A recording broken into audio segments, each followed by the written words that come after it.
Okay. Okay. I am posting, and I am posting. I think the senior publicist is kind of hot. What do you think? I do too. Yeah. Yeah. But I also think that's probably a good picture of her. They all are. I mean, you wouldn't put a bad Yeah. picture up. No, I don't think she's unattractive. I think she's probably attractive. I think that might be an especially good picture of her True. if she's listening. All right, here we go. Hello, baby. Hello, nasty. Hello, baby. Hello. I say hello. Hello, friend. Well, hello, little girl. Hello, my treacherous friends. Hello, operator. The beginning of everything. Welcome back, my friends. It's showtime. Hey everybody, welcome to the Brink of Sanity, episode 388. We are part of. Oh yeah, we're part of No Network. We're just rogue podcasts. We're part of the failure network. Just drifting out into the void. I am Jay. How you doing, Mark?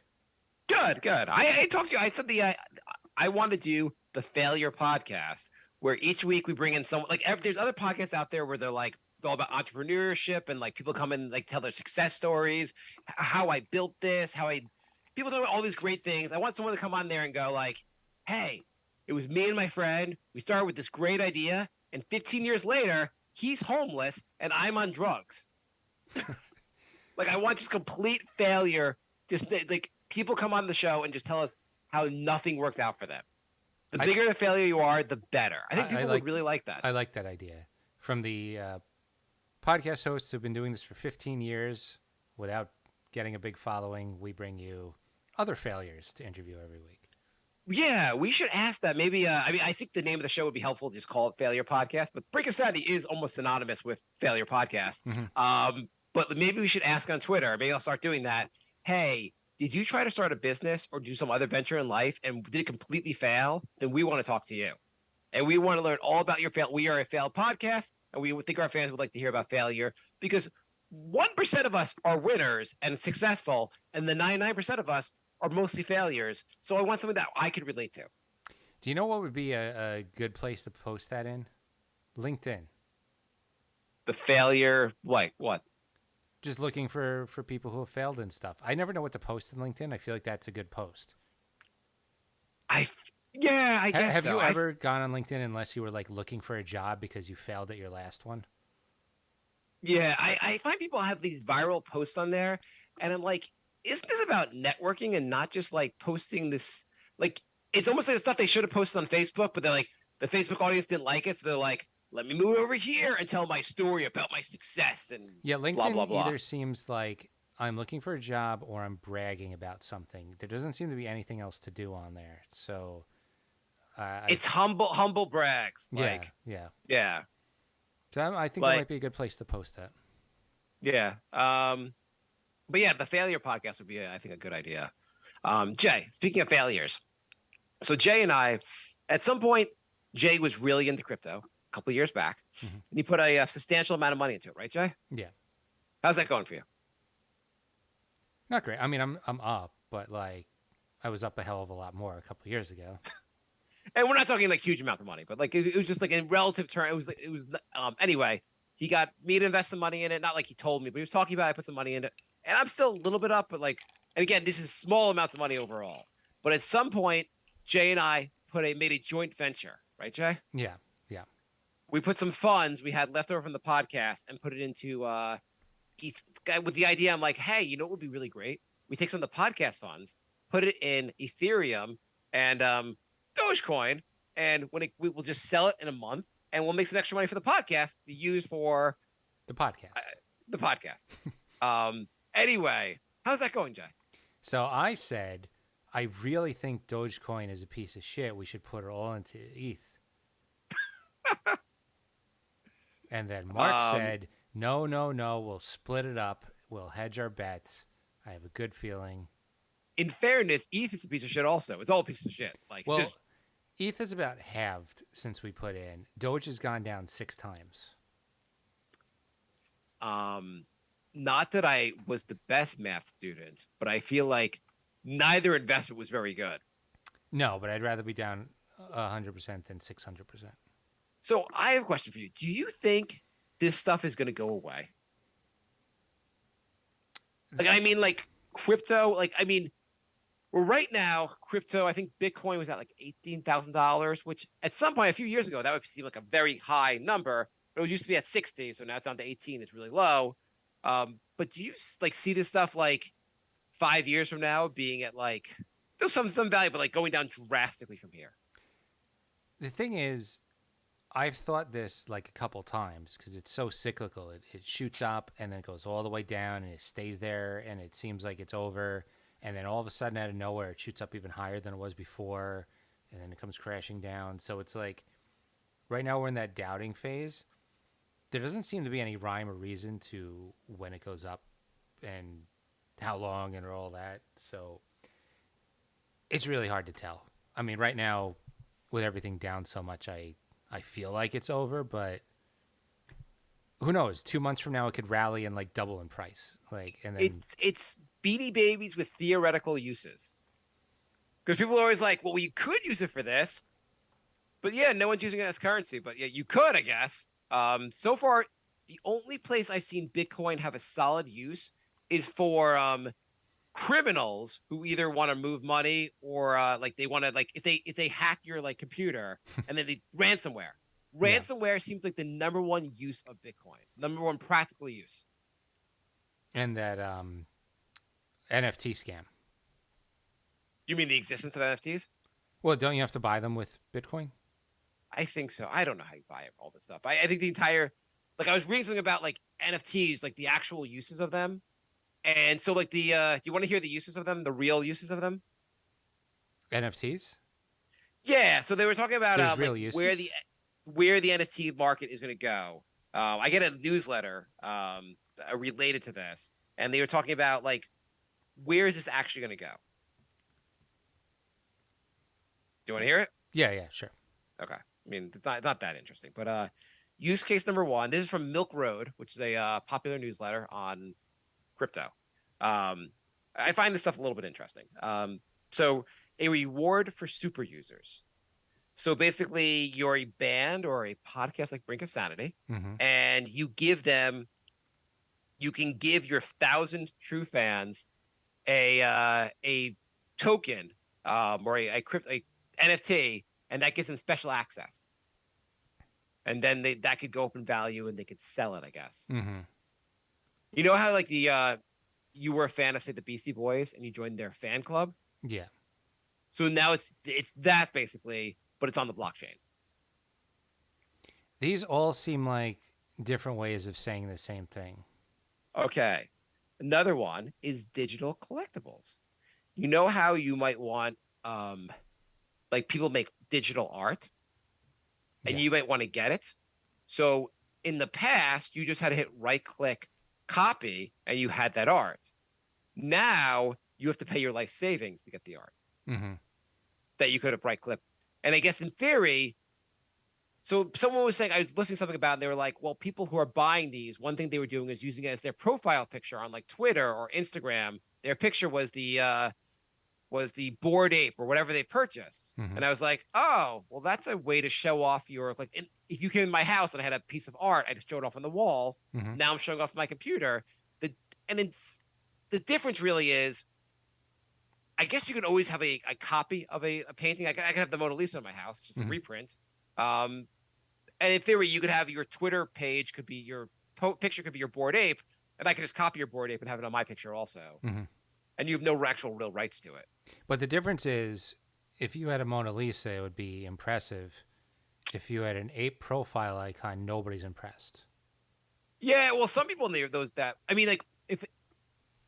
Yeah, I don't know. In some way, people are impressed by that. I don't know because they all seem like ways that don't really make that much. Like they could just go away. Yeah. Another one was a membership as an asset. So you join a club, like the Brink of Sanity Social Club. You want to start a social club, Jay? You know what? Let's start a newsletter instead. Yeah, why not? I see, so like something called the Soho House. You heard of the Soho House? No. It is a exclusive club that would not take riffraff like ourselves. Oh, so like the Friars Club. Yeah. So Soho House, it's an expensive club that rich people are a part of, and they pay to be part of it. And so the same basic idea is that you'd have that here, you pay to be a membership, a real life Ink Life club, but your membership is a token, and then you could sell that token later on.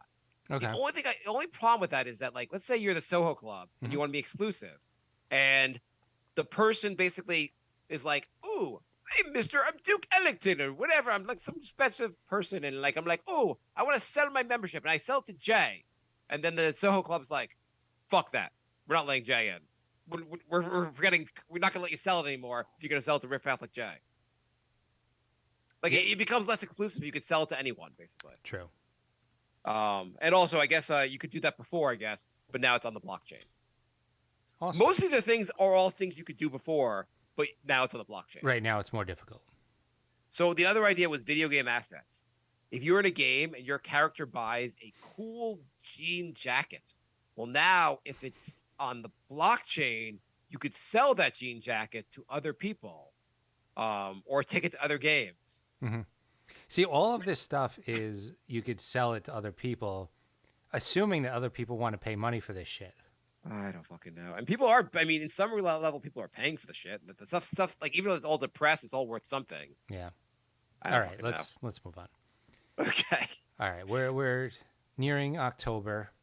The Brink of Sanity at gmail.com is our email. Tony writes, it's getting near to my favorite time of year in October through December. I love the darker nights and the colder weather. What are a few of your favorite horror or Halloween movies? My top 5 is Psycho, Texas Chainsaw Massacre, Halloween, Salem's Lot, and The Nightmare Before Christmas. It's a good top 5. I don't think I've heard of Salem's Lot. It is one of Stephen King's first books, maybe like second book, and it's a vampire, Salem, Massachusetts, and it's a vampire book. Okay. I'm going to say my top 5, and I haven't seen all ton of these movies, but I thought Pet Sematary was the movie that scared me the most as a kid. Okay. I don't think I've ever sat all the way through Pet Sematary. That was that freaked out. I love It. I think that was freaky. But the TV version, not the movie version. The new version was really good. Was it? Yeah. Okay. I haven't seen the new version, but I go with the TV version. I'm going to also put up there Poltergeist, which is the freaky movie. Mm-hmm. I'm also going to put up there. I mean, it's not a scary movie, but I love the Nightmare on Elm Street movies. Nightmare on Elm Street's up there for me. And I guess you got to put in part 1, right? That was the one that was like the scariest. Part 1 was the scariest. I have nostalgia for parts 3 and 4, but I would put 1 up there. Yeah. Yeah, I mean it's also the most original, obviously. And then I guess Michael Myers, Halloween. Or okay. I never saw Psycho. But what's your list? You're not a big horror movie fan, huh? I'm not a huge horror movie fan. I'm trying to think of what else that was a really good horror movie. So I would go with Nightmare on Elm Street. By the way, I'm sure you're going to name some movie that no one in fucking God's green earth has heard of. You're like some indie project that was only released in Botswana, and you happen to get a copy of it, and you're like, I love the soundtrack. I know that band on the Botswana movie. I have all their albums. What fucking what? Okay, so Nightmare on Elm Street. Everything else is going to be weird and vague. Exorcist scared me more than any other movie. Okay, that's a good choice. The Thing. Okay. Probably Texas Chainsaw Massacre 2. I know it's a little cornier than the first one, but I loved that movie as a kid. And Saw. Okay. Saw was good. The original was a good concept, but I liked all like 9 of them or whatever. Why'd they stop? Did they stop making them, or are they still doing them? They stopped at like 7 or 8, and then they took a few years off, and then they made a movie called Jigsaw, which is really good, but it kind of bombed in the theaters. And then they made Spiral, which starred Chris Rock, and it was actually good. It was kind of like a spin-off. Oh. The whole concept of it's like a fun, like having people trapped in like situations they can't get out of, basically. It's kind of a fun or a good concept, basically. If you want random ones, The Cube is really good. I'm surprised your whole list wasn't random ones. What's the cube about? The cube is like this group of people, like say like 8 people, wake up in this cube, and there's doors on all 6 sides of the cube. Okay. And they're trying to figure out how to get out. And is it a cube 4 sides? No, that's a 3-dimensional cube has 6 sides. Oh, okay, yeah. I didn't realize there was like okay, go on. So every time they open the door, there's another cube. Some of them are safe, some of them are booby trapped, and one of them might have spikes fall down or something. And so they're trying to figure out how to get out of this maze while they're navigating these like booby trap cube rooms. Do people die? Oh yeah, like almost everybody dies. Yeah. Oh, okay. Like I was gonna say, like, how the fuck would they survive? No, like they walk into the first person opens the door and they walk into the cube and like instantly there's a trap and the person dies and like, well, I guess that's not the way to go. And Predator. I love the Predator movies. That's not really a horror movie though. What would you call it? Action movie? Yeah, it's really more of an action movie. Okay. Well, then you're gonna put Squid Game up there. It's not a movie, I know, but a TV show. But like that was like pretty intense. Yeah, but I mean, Predator was like an alien. Squid Game was a lot better than Predator. Okay.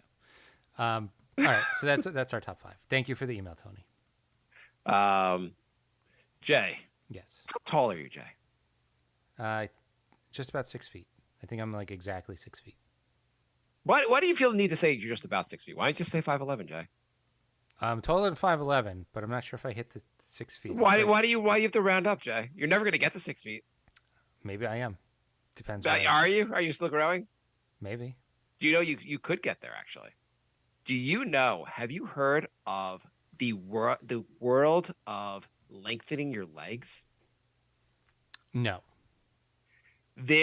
So a procedure was invented a number of years back, and the procedure was invented because there are some people that were really, really short, and they wanted to like help them be a little more normal heights. Basically, I guess midgets or whatever.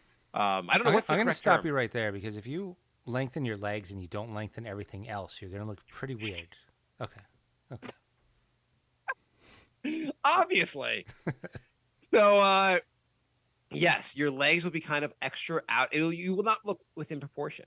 But apparently, so there are people that there was a medical reason to do this to help people. Is midget the correct word? What's the correct word right now? I think it's little person, but I feel like that's worse than midget. Yeah, I've heard that before, but I can't imagine little person would be like the correct term. I mean, like if I was a little person, I think I'd rather be called midget. Yeah. I mean, at least midget doesn't have the implication that you are like less than a person. I don't know. I feel like midget's just a word. Like little person is like, oh, look at the little person. Look at the little person. Oh, you're a regular person. You're a little person. Right. It's just the most insulting thing you could have come up with. It's like, why don't they just call them vertically challenged? Right. It's like the replacement word. The replacement word is actually more insulting than the actual word they're using. Mm-hmm. Yeah. It'd be like we have like I don't pick a group, but like you're like here, we can't call this group anymore or whatever, so we'll call them subhumans. You're like, right. I'm sorry, subhuman. Yeah, subhumans. You don't get offended anymore because you're subhuman. Don't call me obese. Just call me huge fat fuck. Yeah, exactly. I'm sorry. I'm a huge fat fuck, so I need an extra seatbelt. You mean you're fat? That's insulting. I said I'm a huge fat fuck. Please use the correct terminology.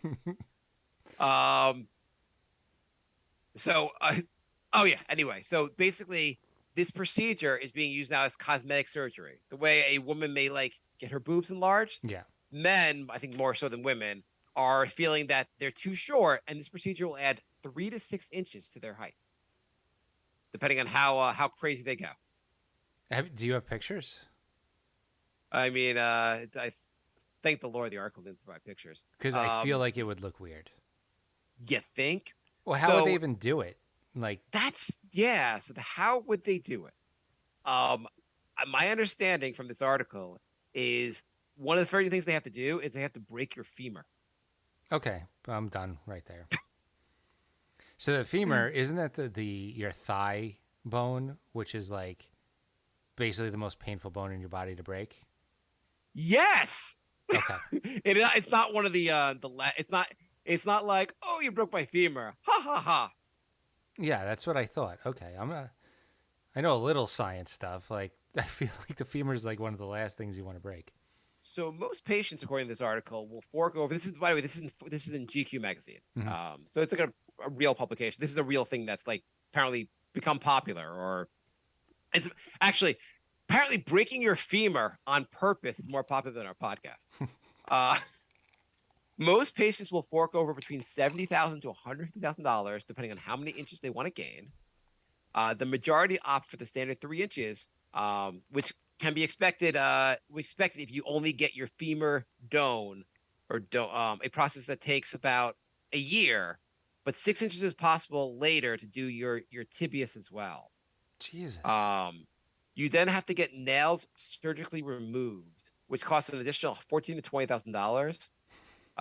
But you can finance it actually through SoFi, an online bank. This guy in the article took out a loan for his femurs for $1,200 a month for the next 5 years. Holy shit.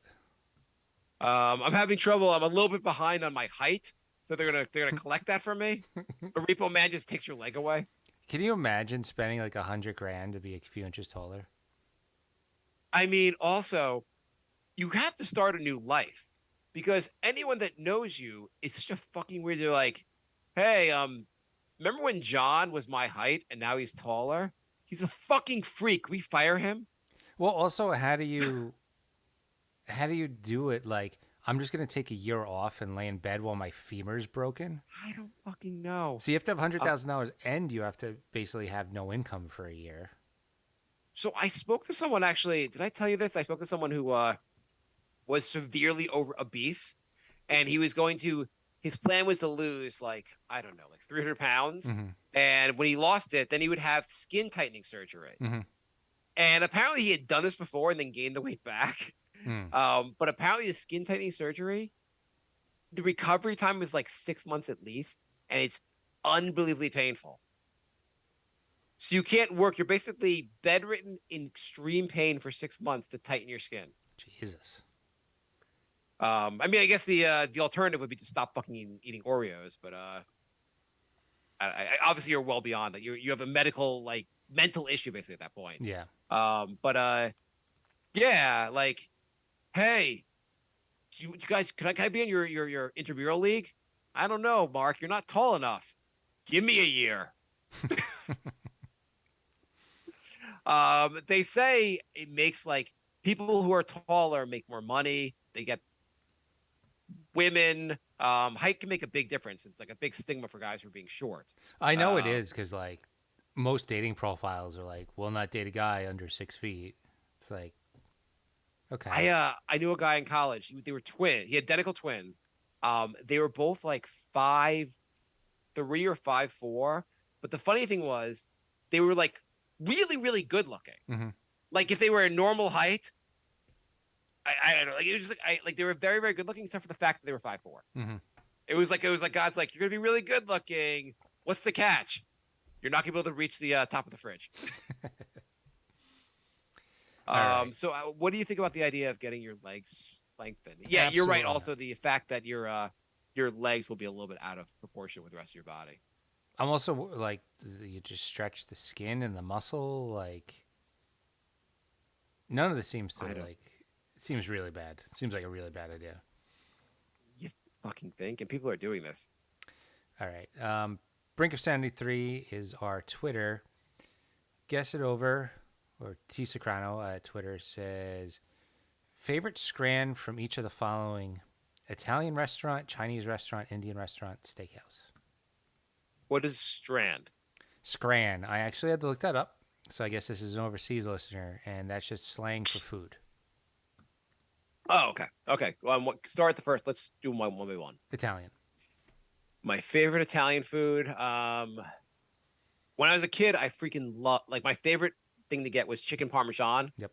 And probably not as strong now, but I guess I'd go with chicken parm, with my alternative being, I like lasagna a lot. Yeah, probably chicken parm for me. Okay. It's a pretty standard. That's my test. When I go to an Italian place for the first time, I order that. If they can't get that right, then they probably can't. They make should just anything go else out of right. business. Yeah, Like yeah. like the most basic thing. You can't get that right. Like just don't be in business. Exactly. Yeah. Well, Well, wait, hang on. Would you take chicken parm over pizza? yeah. Really good pizza or really good chicken parm? Well, it depends on what you're in the mood for, I guess. If you're having like dinner or you're having like a Right. pizza's pretty good. It is. Okay. It is. But Stromboli. Chinese restaurant. I am not a fan of Chinese food, but I would say, I have the most boring order. I get chicken and broccoli steamed. It is pretty boring. Pretty fucking boring order, yeah. That's literally every time I've gone to a Chinese restaurant in the last decade at least. That's my order. Okay. I don't go very often to Chinese restaurants. What about you? Probably like mushu chicken. Okay. I don't think I even know what that tastes like. It's like shredded cabbage, mushrooms, and chicken. They give you like a little, almost like tortilla thing to make a little, like. I don't know what it is. So all like I know Thai food is just as bad for you as Chinese food, but the Chinese food, something about it makes me think like it's extra bad for you. I think Chinese food is definitely greasier. I think Chinese food is worse for you. Yeah, it's very greasy. I I know I love Thai. I fucking love pad Thai, and I know that's not good for me, but it seems. And I'm not saying it's healthier. Just like it's not as greasy. Yeah. My wife is Thai, and she doesn't use nearly as much grease. Like a lot of the Chinese food, you could like wring the food out. Yeah, it's just a little much for me. That's why I started like anytime I had to go there, I would get the steamed broccoli and chicken. I'd put a little bit of like sauce on there. Mm-hmm. But like I couldn't take basically how I feel like I'm just eating fast food basically at that point with Chinese food. Lately, I've been getting chow ho fun, which is those flat noodles. You could probably just like make up like you say like chow ho fun. Is this a dish or not a dish? Right. And I think I would get it maybe right half the time. Egg foo young. I know that's a dish. My dad used to get that one. All right, those are my three. Go-tos. Okay. Egg foo young. My dad used to always get that. It looked really. It always looked kind of weird to me. Yeah, it's like an egg with stuff in it, and you get like this gravy to put on top. Yeah, my dad is not in shape, but he's turning 80, so he's made it this far. My dad would order that too. Okay, Indian restaurant. My wife is not a fan of Indian food, so we basically never. The last time I was at an Indian restaurant was over a decade ago. It was for like a wedding. Okay. But what's the chicken? What's the tikka masala is the white person dish. Yeah. Yeah, that would be me. Yeah, Okay. I am the white person. I get chicken korma, which is more of it's like the masala, but it's more of like an almond sauce. Okay. It's really good. I'm also generally a big fan of chickpeas, so anything to do with chickpeas, I would be down for. Mm-hmm. I like the palak paneer, which is like the spinach one. Okay. And veggie samosas. I love those. So my town is supposed to have a good Indian restaurant, and they have like a lunch buffet, and I would totally go there, but I really like if my wife's not gonna go there, I'm not gonna like, hey dude, want to go to the lunch buffet with me? It's just not gonna happen. She won't even like eat it for just like a one-off. Like, shoot, no. I mean, I guess I could convince her. No, I don't think she just wants it. She'd be like, why don't you get it for yourself? Go eat there and leave me the fuck alone. All yeah, right. I don't think she'd ever. Yeah. Steakhouse. Steakhouse. I'm gonna go with steak. What? Obviously. What kind of steak? I'm not a huge steak person. I can enjoy a steak though. I don't like steak. You don't like it at all? I think because growing up, my mom was always paranoid about food poisoning, and so she overcooked everything because she was paranoid about getting us sick. So like anytime I had like steak or pork chops or any large thing of meat, she overcooked it and dried it out. So when I think of steak, I just think of this dry, chewy piece of meat that just doesn't go away when you eat it. So I don't even know if I've had like really good steak because it turned me off so much. I don't get steak when I go out. I go to Outback Steakhouse and I get like a hamburger. So if I have steak at home, if I'm gonna make steak at home, I like skirt steak a lot. I think it's a very tasty cut of steak. Mm-hmm. If I'm going to a restaurant, like when I'm like I feel like I don't go to steakhouses that often, and like the times I've gone, like I'll go to like a bachelor party, and everyone goes to a steakhouse, and you get like a big cut of steak, and usually that's pretty good. but I'm not big enough at the steak to really even like know. I just order whatever else is getting it. It's usually pretty good. Good enough. I don't know. I was at a steakhouse in Montreal. I remember being like particularly really. I was like, oh, that's really fucking good steak. But I don't care enough about steak. I'm more. I'd prefer sushi over steak. Yeah. Well, obviously, me too. Because I don't. You don't like steak. I You're don't like steak. I prefer peanut butter jelly over steak. Yeah. So that was it. That was it for the list. We can do other cuisines if you want. Sure. Jay and Mark do cuisines. Thai food. I already told you mine's chicken pad thai. This bit's amazing. Pad Kemal for me. What was your for you? Pad Kemal. Oh, okay. That's the flat noodles again. I like the flat, but it's in like it's spicy. Can I tell you how disgusting I am? Sure. Okay. So by the way, do you want to explain I will explain that later. The title of the episode, we'll explain that later. But so when I first moved to my house, I wanted to be able to work out in the basement. Or sorry, I wanted to work out in the house. So I want to have like a piece of extra equipment in the basement. So first I bought a treadmill. Mm-hmm. And the treadmill, the computer broke on the treadmill. So it wasn't really my fault necessarily the computer broke, but I definitely like rusted it out with my sweat. It got pretty rusty. Threw it away. Sweating on the computer? I was sweating on. I run. I sweat. I got sweat on the treadmill. I didn't wipe it down enough as I should have.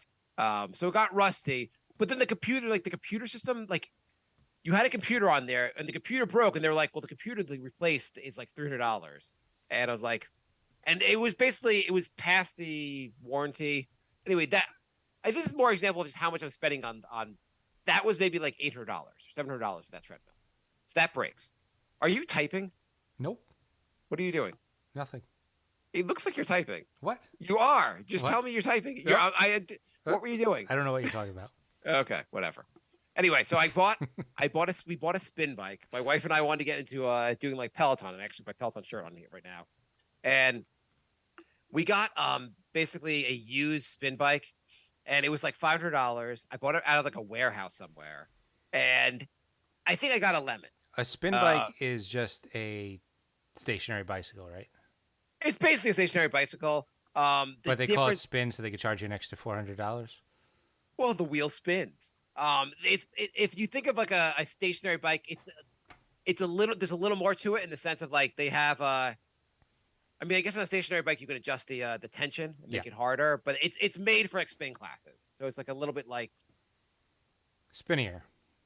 Yeah, a little spinnier basically. It's a little sturdier. The idea basically is obviously you have the tension. You could stand. You could ride. A lot of times they have you like do like part of your riding standing up. It's a good workout, Jay. Do you want to get into it, Jay? Spinning? No. Yeah. I was thinking about actually getting a real bike. You're gonna riding around the town. I have trails like all over near me, so yeah, you should do that. I like riding a bike, but anyway, so the bike eventually started having issues, and part of it was a lemon, and part like I got a lot of sweat on it, and so I think it's a combination of it being a basically the guy I had someone come repair it, and the guy was like, yeah, there's some issues with this bike, but you've also like now like you got your sweat all of it, you rusted, like there's too many issues with this bike. You should just get a new bike. How much are you sweating that you've destroyed two exercise equipments with it? So the treadmill, I don't really think is my fault, but anyway, and I hate running on a treadmill. Anyway, but I like the bike. So I did some research and I thought about getting a Peloton. The issue with the Peloton is that if you don't have a Peloton, you can do their classes and pay like $15 a month. But if you have a Peloton, you're in their system and you have to pay like $45 a month. And I was like, well, this is fucking stupid. I pay more money if I own the bike. And they have this whole thing where they give you like all the analytics and your data. I'm like, I don't fucking want to pay more money. I don't want to pay that much money a month. That's a lot of money. Anyway, have you thought about getting a headband for your sweat? I was like, you know what? I was looking into it, and the Peloton stuff was like $2,000, which is a lot of money. And we found another bike that was supposed to be a commercial grade bike. It's called a Kaiser M31. Mhm. and it's like a bike they have in a gym. And commercial grade, basically, home grade, basically means you're riding at home, you do it, but it's made for like someone to ride once a week, say. Commercial grade means it's made for people to ride multiple times a day. Like basically anything in the gym just has to be better quality, or else like it's gonna break faster. So this bike basically was like the good things, like the spin wheel is in the back, so you're not gonna sweat on it because your sweat's gonna fall down and it's not gonna hit the. Before my sweat fell in the wheel got rusty. So the wheel's in the back. And I was like, and I also found stuff like I got. They said like you should wipe it down every time you use it. I mean, I'm so disgusting I wasn't wiping it down. So, but anyway, I was like, I'm gonna wipe this down. I even got like this this green stuff. Are you like leaning over while you're like? How are you No, even I am getting- just I'm so fucking every time I do a spin class, there's a puddle under me. I sweat so much. You're like Patrick Ewing in the '90s. Oh my god, I'm so much worse. I got a headband, I got wristbands. So I'm like, I'm gonna have, and I have a towel. When it I'm gonna I basically I took some extra precautions, and every time I got off the bike, I'd wipe it down. And this bike, basically, high quality bike. It cost me like $2,400. It was really expensive. Anyway, so the only thing that was happening was I'd sweat, and a little bit of sweat would get like in like where the they have like the pedals is on like a crank. They call it like a crank system, and the little bit of sweat would get like on that would fall. It's the only thing that could fall on is basically it falls on the pedals and the crank basically. And I'd wipe the bike down, and over time, just recently, apparently a whole thing of rust developed in the middle of the bike, and the bike was making these awful sounds. And so then I was like, I called the place. They're like, well, the warranty is not like you sweated on the bike, so it voids your warranty. But they're like, you can buy the part. I'm like, okay, the part's $100. Fine, I'll fucking and I had to buy a special I had to buy a special piece of equipment to remove the what they call the crank, which is like the where the pedals go on. So I'm like, fine. I get that. I start opening it. The rust is like really bad. I didn't realize how bad the rust is. But also, I can't fucking get this thing off. No matter how much hard I try, I can't get this fucking thing off. And I'm like, fuck. And my wife's like, well, I like doing this. We need to have a bike. I'm like, fuck. So then I'm like, well, I could buy a new one for like $2,000, but that's going to be ridiculous. So I started looking to use ones. So the other day, I went to some warehouse in the middle of fucking somewhere in Long Island, like 40 minutes from my house. Huge warehouse. I was going to buy a used Kaiser, the kind I have now. Every fucking used one, they had like 10 of them. They all have rust in the exact same place that I had. Wow. I'm like, it's a so fucking defect. At least you know it's not just you. It's not, yeah. I'm like, all these used ones, I'm like, and I basically like, so I like, they had some other bike there. I'm like, and this bike, I paid $600. They said it knew it was supposed to be like $3,500. But if also, if it's discounted that much, I mean, I probably bought a piece of shit of a bike also. So I basically just bought this home, and I'm like, great. Do I even fucking want to, like, do I want to use this? Just let my wife use it so I don't break another fucking bike. So at least she can use it. Because I am such a sweaty fucking mess. I now bought longer, like a bigger headband, a tighter headband, longer, bigger, like they're like 6-inch wrist guards. Plus now I said I'm going to wear a long sleeve shirt when I'm doing it to catch more of the sweat. Like I guess in a theory, a long sleeve shirt would make you sweat more, but maybe at least it'll catch the sweat. Plus I got anti-rust guard, which I'm now going to spray on the bike because I fucking sweat so much. Maybe you should get one of those like full body, like skin tight suits, like I looked into one of them. I was looking on Amazon where they have like where the wrestlers wear to keep all the sweat in. Yeah. But I'm like, I can't do that. And also it was kind of expensive. I don't. If you do, you definitely have to take a picture of that. So basically, I am in the hole now for, I think between trying to get the things repaired. I'm in the hole for like $4,000 for this fucking bike. Jesus. All because you just sweat too much. All because I fucking, and I'm like, should I go see a doctor about my sweat issues? Or it's like, yeah, you probably should. I'm like, what's the doctor going to do? The doctor's going to be like, wear right guard and get the fuck out of my office. I've never heard of that much sweat in my life. I sweat so much. So these workout classes, like I go basically it's kind of like a hit workout, a high intensity workout. Yeah. And you go from like moderate to intense, and it makes you sweat more, or it makes me sweat more. I guess. I mean, my wife doesn't really sweat at all. Mm-hmm. She's like wipe it down. I'm like, are you sweating? She's like, no. I'm like, are you going intense? She's like, I'm doing it fine. I'm like, okay, maybe I'm just doing it extra intense. But when I do this workout, I usually there's like a literal puddle underneath it. So you're the guy that nobody wants to play in basketball because your shirt's just like soaking wet and it's just disgusting to cover you. I was playing basketball with a friend. We were playing other people. He drove. I went back in his car. I was like, I'm kind of sweaty. I had like a little jacket. I put the jacket down, and despite the jacket being down, I soaked his seat. Basically, good thing his leather seats. But I got up and it was like I pissed on his seat. I was like, he's like, what the fuck? I'm like, I sweat a lot. I'm sorry. We played a lot of basketball. I'm never allowed in your car again, am I? Jesus Christ. Luckily, the person still talks to me. But I am. Jay, are you disgusting? 'Cause I'm fucking disgusting.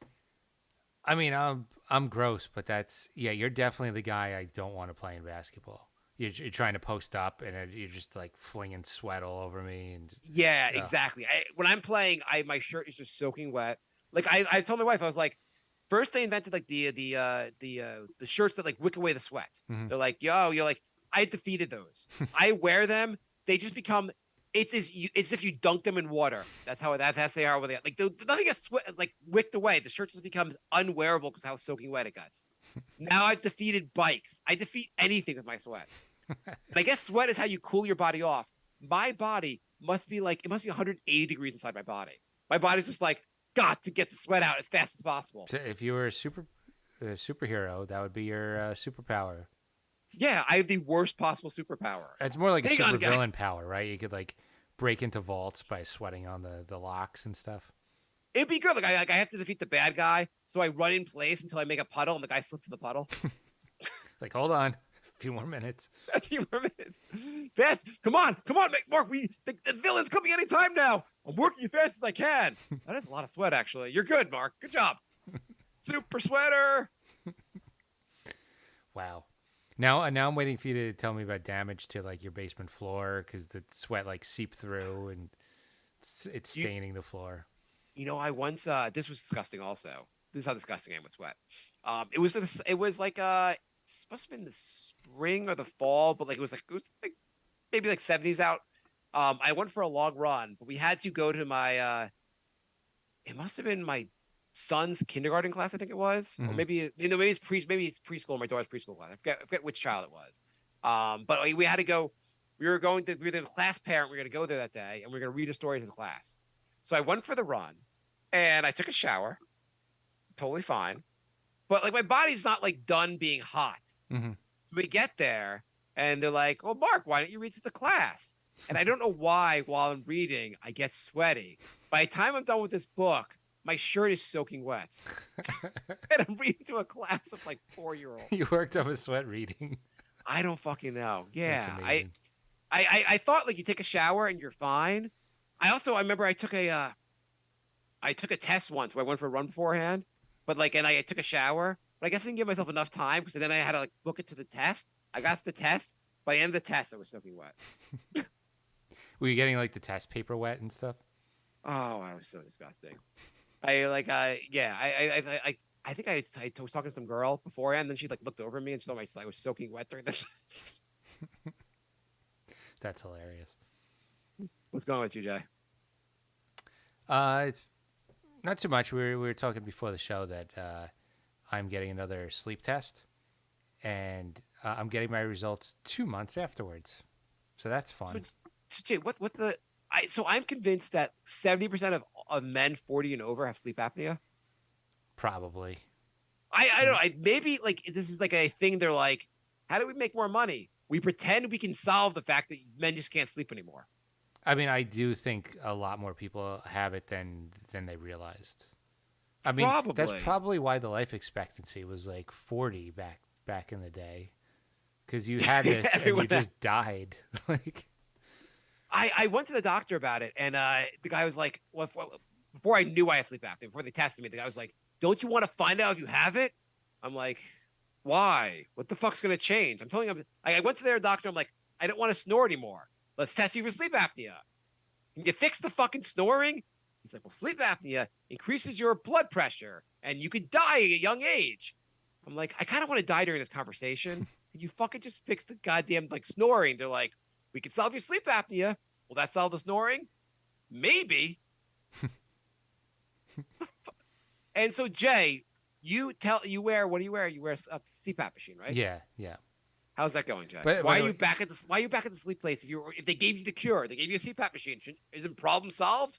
I don't know. I had a day where I was getting apnea with the machine on, so I bugged out and I set up a sleep study. It hasn't happened again, but like I want to make sure that it's been like, I don't know, 7 years since I got my settings adjusted, so I want to make sure everything is, It just sounds so weird. You get your settings adjusted. I know. Could you adjust my settings so I can live? You know that show, The Connors? Oh yeah, the Roseanne. Yeah. So is that still on? it is, and Dan, the husband, he has a CPAP machine, and so on the scenes where it's the morning and he's waking up, they show him in bed with the machine on, and then everybody laughs, and I'm like, but that's me. For half a second, I was like, they're taking it seriously. They're showing a medical issue, and like they're making like awareness of CPAP machines. No, it's a goof. Yeah, it's to mock and ridicule people who have a life-threatening sleeping disorder. What keeps you alive, Jay, is a prop for a joke. Yeah. Does and I saw it in 2 episodes. It wasn't like that one episode. Like they did it in a second time, and then everyone was laughing just as hard. So it was like great. the only funny joke they had was making fun of how you stay alive. So what do you have to do? What's your maintenance on that thing? Like, what do you have to do to like keep it? Well, once a week they tell you to wash out the I use the nose one. There are different ones. Oh yeah, there's like there's one that goes over like your mouth. There's one that's like a full mask, and then there's one that just goes like under your nose. So the one you use just goes under your nose. Yeah, it's the least like ridiculous. I mean, they all look idiotic. Yeah. Why do you use that one versus the full face? What's the difference as far as like? Well, I mean, how do you choose? Just having a strap go under your nose is a lot less uncomfortable than having like this, like, when you see like Top Gun and they have that thing covering their mouth and their nose. That's what I'm picturing. You're like a fired pilot, except you're trying to fucking sleep. Yes, they have that. That was the original CPAP thing. And it sucks. And that was helpful? Well, it's helpful, but it sucks. I mean, it's super uncomfortable. I don't get to like, you're having problems sleeping. Yes, we'll help you by making you wear something in your face so you can't sleep. I mean, it's very, and then like if you sleep on your side and like. Can you sleep on your side? I was going to ask you. I do. Because my whole life I slept on my stomach, but you can't with the CPAP. So I sleep on my side, but with the full face one, like, you go on your side, and if you push it just a little bit, like an air hole pops open and like shoots air into your eye, and like it's a whole like. God, it's terrible. You've been doing this for how long? I don't know. I did it for like 2 years, like in my late 20s, and then like it went away. You were doing it in the late 20s? Yeah, and then it went away, and then like I didn't use it for like, I don't know, 5 years, and then it came back with a vengeance, and then I've been using it for like, I don't know, probably almost 10 years now. And you sleep every night with this thing on? Yeah. Can't sleep without it. Like, literally can't sleep. Can't even take a nap without it. So. You can't, we've talked about it on the show, you can't, like, you were missing it for your flight or something, and you were like, couldn't fall asleep? Yeah, I have a different, there's like 2 different kinds of apnea. There's one where you have it because you're fat, and there's the other one where your brain doesn't send you signals to breathe. And I have that one. So like. Isn't your brain trying to tell you something, Jay? Probably. So I was gonna say so you have to clean this thing every day or every week? Oh yeah. So you do the tube and the mouthpiece every week, and then there's a humidifier tray, and you clean that every day. Okay. Does it ever get like mold? The humidifier one did. If when I first got it, I was like, I'll just fill up the tray and I'll use it until the tray's empty, which would be like 3 or 4 days. And I looked and it was like pink mold in it. I'm like, well, that's just great. And you were breathing that in? Yeah. Awesome. Yeah. Did I tell you what I've been trying to do now so I've not got any steps to so Bry who's also Bry we say he's engaged to be married. Congratulations, Bry. I'm sure Bry will listen to the show and hear our congratulations. We don't have to congratulate him separately. Yeah. So there's this new book out called Breathe, and I think I mentioned this on the previous episode. Have you heard of this book? No, I don't think so. It's like a bestseller, and I was in a bookstore and I kind of skimmed part of the book, but I didn't really read. But it mentions in the book about how they think the caveman or older man, historic man, all their food was really tough to eat, so they had to really work when they were chewing. So they had a really developed jawline, and they think because all the food's processed now and softer, our jawline doesn't develop as much, and that leads to problems like sleep apnea. They think because your jaw is not strong enough, your tongue is not strong enough, and then as you get older, I guess somehow this leads to basically because there's one of the treatments for your for apnea is wearing this mouth thing to kind of adjust where your jaw is. But I guess if your jaw is strong enough, I don't fucking know. But anyway, I should actually read the book to find out more details. But they mentioned in the book like the idea of there was this gum that you could chew to strengthen your jaw, and so I bought this gum. It's called like Fatim. It's like this. It's basically flavorless gum that's a little bit tougher than regular gum, and I bought 100 pieces. I'm gonna chew it for an hour a day for 100 days, and see if it helps with my sleeping. So I've been doing it for at least a few weeks now. Every day I have to find like an hour to chew this gum to make my jaw stronger, in hopes that my stronger jaw will lead to me being able to sleep better because it'll somehow help my sleep apnea. And in the book, it somehow helped the author. I guess they had ways they were doing breathing exercises and I guess chewing the gum, and it somehow helped them with their sleep apnea. Send me the link to that because my mouth has been opening a little bit lately, which has been wreaking havoc on my apnea, and so I bought a chin strap. Oh God. And oh my God. I'd rather not make that a permanent fixture as well. That's gotta be awful to wear. So it's not great. And also, my wife goes to bed later than me, and sometimes she has the lights on, and I'm really light sensitive when I sleep. So I also got a sleep mask. Just wear the full Bane mask. So I have the sleep mask, the chin strap, and the apnea machine. It's really bad. Holy shit. Yep. So is this really an experiment to see when you'll kill yourself? So I can never, ever break up with her because nobody's going to put up with all this shit. I noticed it's our first date. It's going well. I just want to let you know I wear a chin strap. Sorry, what? And an apnea machine. Okay. And a mask. Okay. It takes me 45 minutes to get ready for bed. How long does it take you to get ready for bed? Really? I don't know, 20 minutes. Can you tell me your nighttime routine? I have to put the water in the apnea tray. I usually take like a holistic pill to help me sleep. What kind of holistic pill? It's called Cavanase. It's got like kava and a few other things in there. It actually works for me. I sleep a lot better when I take it. I thought the fucking machine was supposed to help you sleep better. That's to keep me asleep. The pills help me fall asleep. Are you sure you want to take something are you taking anything to help you wake up in the morning? Because are you sure you want to ever wake up? It's not great. So hang on, I got you. You have to put water in your machine. Yep. You have to take kava or whatever the hell's and whatever's in it basically to help you fall asleep. Yep. What else do you have to do? You have to put on your chin strap. Yeah, I brush, floss, put on my chin strap.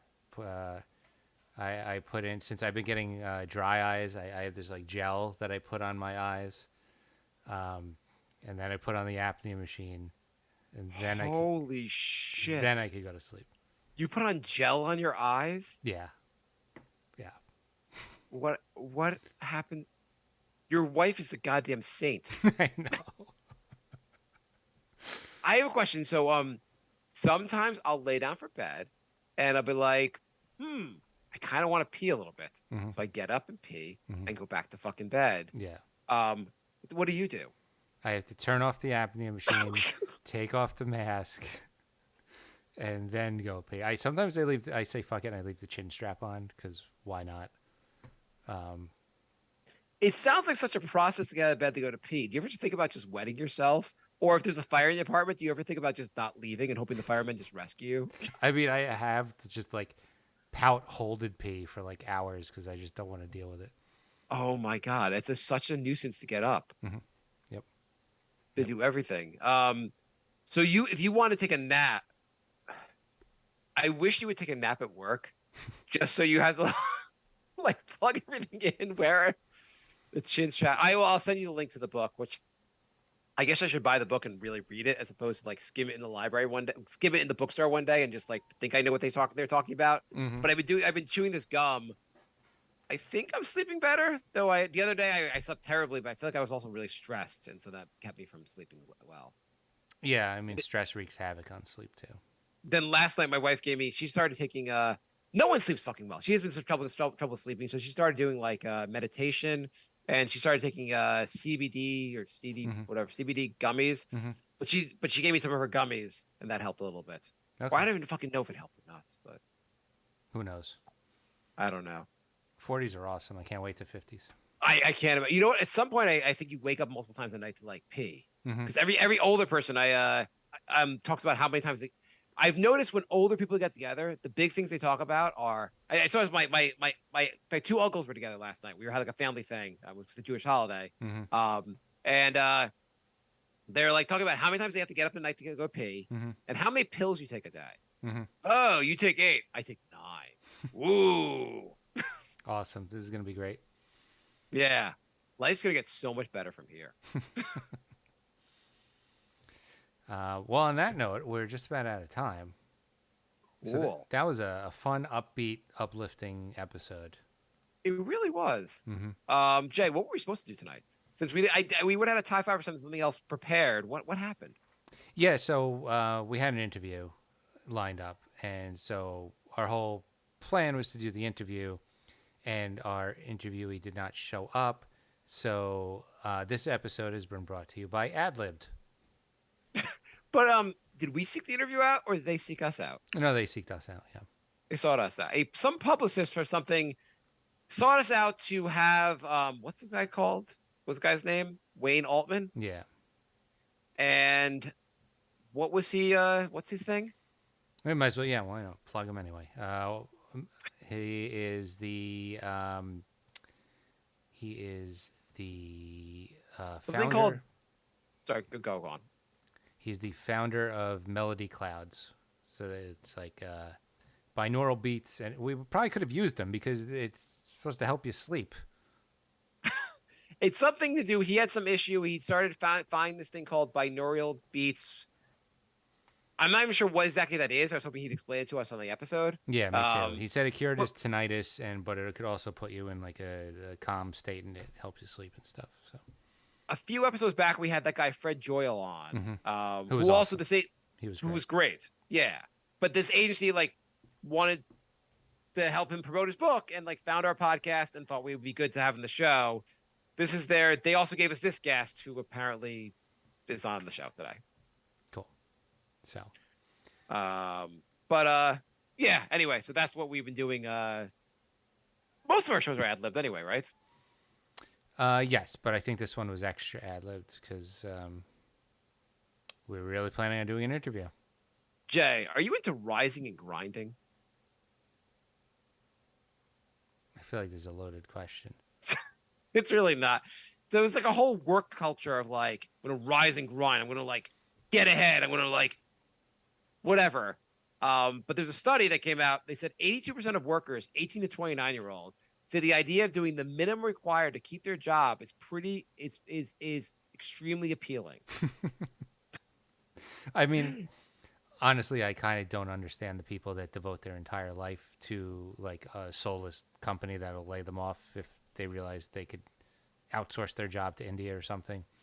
I mean, those people might be successful, but it's funny that 82% of people 18 to 29 were like, bare minimum, I'm all in for this, and I completely agree. I totally understand. Nobody wants to work. I mean, no one fucking wants to work. why would you work like 12 hours when you could work 8 and then like enjoy yourself for 4? I loved it was like a meme. Like the last 2 years, one of the big complaints with businesses is no one wants to work. No one wants to work. Your pizza place, your local pizza place is like, we can't staff up enough. No one wants to work. And so the meme was like Homer Simpson talking to Bart Simpson. And Bart was saying to Homer, no one wants to work anymore. And Homer just he's like, son, no one ever wanted to work. Yeah. That's like, true. That's true. That's it. Yeah. Well, it's also like wages stayed flat and the prices of everything went up. So maybe nobody wants to work for a wage that doesn't allow them to pay their bills.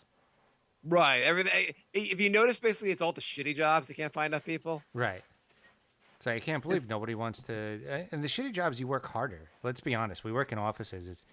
I went to a diner with my friend the other day, and we sat at like a bar that was overlooking like the chef area, and those guys were working so hard and so fast with no break and just nonstop.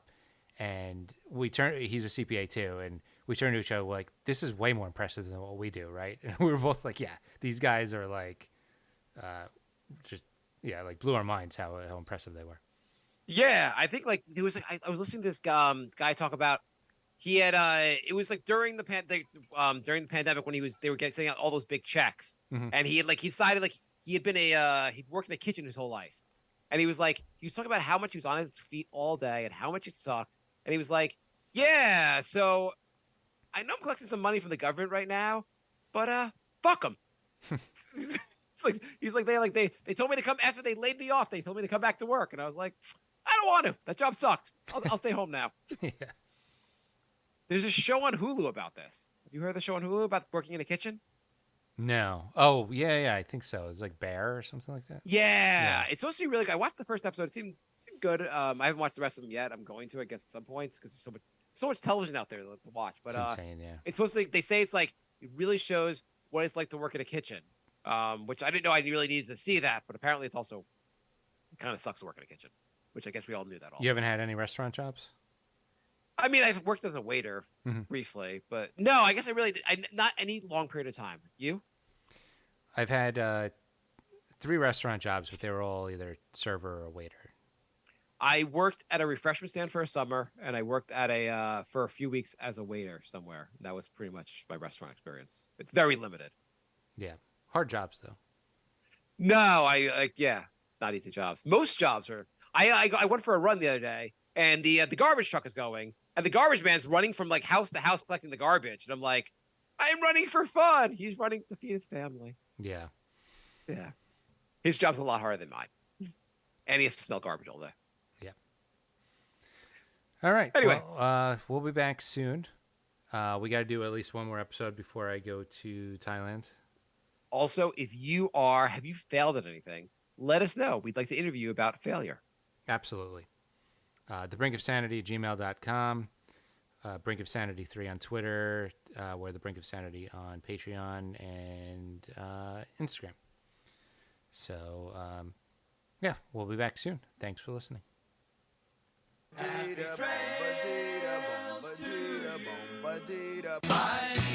love.